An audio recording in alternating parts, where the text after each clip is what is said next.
ada yang anak mau melahirkan anak ketiga, proses sesar, dan anak satu kedua pun sesar.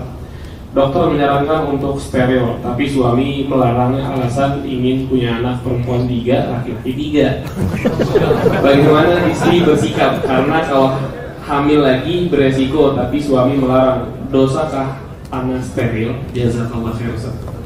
Masya Allah, barakallahu fiik. Suami kepingin punya anak 6, kurang lah.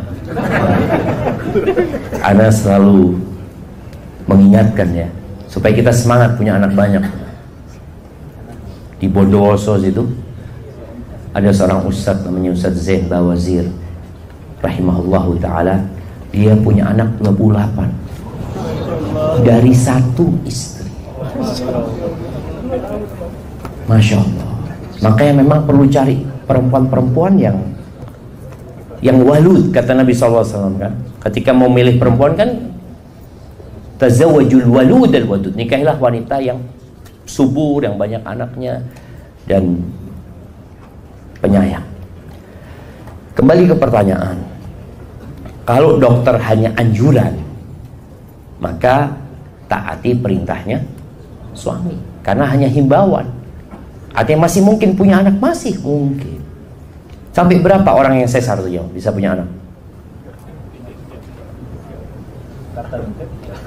Oh, enggak, himbauan masih bisa punya anak 4 sampai 6 enggak masalah. Iya, anak ketemu di Madinah, ada seorang temannya istri itu punya anak 7 enggak masalah. Semuanya sesar. Berarti masih mungkin. Tapi tergantung dengan kondisi emaknya juga kan beda-beda. Pabriknya ini beda-beda seperti itu. Kalau nanti, dan seorang laki-laki kalau ingin punya anak lebih, nggak ada masalah dia ngomong sama istrinya. Dan seorang wanita harus taat sama suaminya, kecuali memang hal itu membahayakan dia. Kalau resiko, nanti resiko ini ya, anak pertama resiko coba. Berapa banyak anak pertama yang ibunya akhirnya mati ketika melahirkan? Mati. Padahal baru 1 anaknya dia sudah mati. Maka kok resiko itu memang ada. Tinggal tadi bagaimana kita minta sama Allah, mohon sama Allah. Nasihat anak buat para istri yang suaminya kepingin punya anak, bismillah. Bismillah. Ustaz capek, suami nggak pernah bantuin ini dan itu, minta tolong sama Allah. Jadi para wanita yang tidak mendapatkan haknya dari suaminya, minta haknya sama Allah Azza wa Jalla, daripada ribut terus sama suami. Karena ada perempuan yang milih ribut sama suami. Engkau daripada ribut sama suamimu dan suamimu nggak ngasih, lebih baik engkau minta sama Allah Azza wa Jalla. Dan ada, ini kalau bicara subhanallah, karunia Allah Azza wa Jalla, ada seorang wanita yang 6 tahun hidup sama suami yang zalim jemaah. Zalim suami.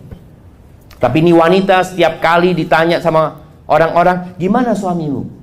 Biasanya itu kesempatan untuk curhatkan. Allah, na'udzubillah, na'udzubillah, kok dapat suami kayak gitu.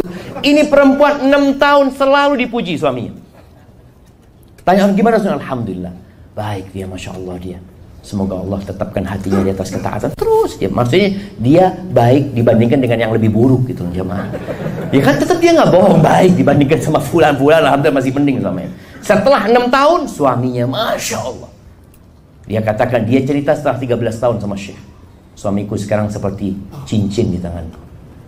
Mau dilepas, mau dipasang. Masya Allah, baik banget suami. Tapi butuh kesabaran. Makanya tadi para orang tua, para istri ya, ketika tidak mendapatkan haknya dari suami, udah jangan ribut sama suami, nggak ada gunanya. Enggak, anak mau ke pengadilan, apa urusannya sama kita? Sudah minta sama Allah. Hada wallahu a'lam bissawab.